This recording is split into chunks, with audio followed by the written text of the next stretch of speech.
manggagawa ng Diyos. Kami ang team Kopo, Keep On Preaching On. Kami po ay taga-Tacloban, mga sangkay. Naparito po kami upang ipahayag ang kabutihan ng Diyos sa ating kinabuhi. O ipahayag ang mahusay na balita sapagkat ito nakasulat sa kanyang salita. Ipangaral sa buong mundo ang mabuting balita tungkol sa paghahari ng Diyos. Upang malaman ng mga tao na darating ang katapusan. Mga sangkay, hindi lamang nabubuhay sa tinapay ang tao kundiin sa salita ng Diyos, mga sangkay.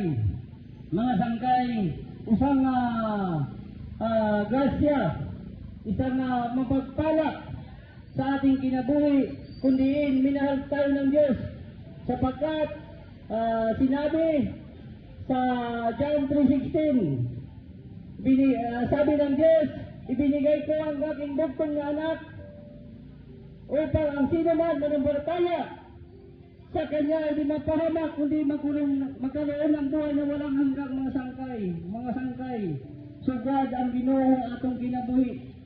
Sugad hiya ang nagmamahal atong kinabuhi, mga sangkay. Yan ang mga sangkay. Dumating ang panahon, 2,000 years na nakaraan, mga sangkay.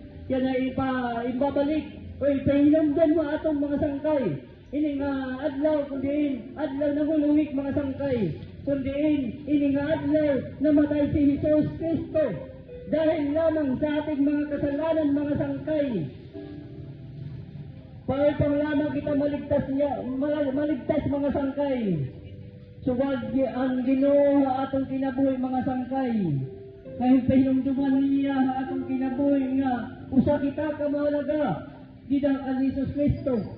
Kaya dili ang Diyos nga mapahamak kita, mga sangkay, kundiin magkaroon kita ng relasyon sa Kanya o magkaroon kita ang iya pangako ang dahil na kinabuhi, mga sangkay.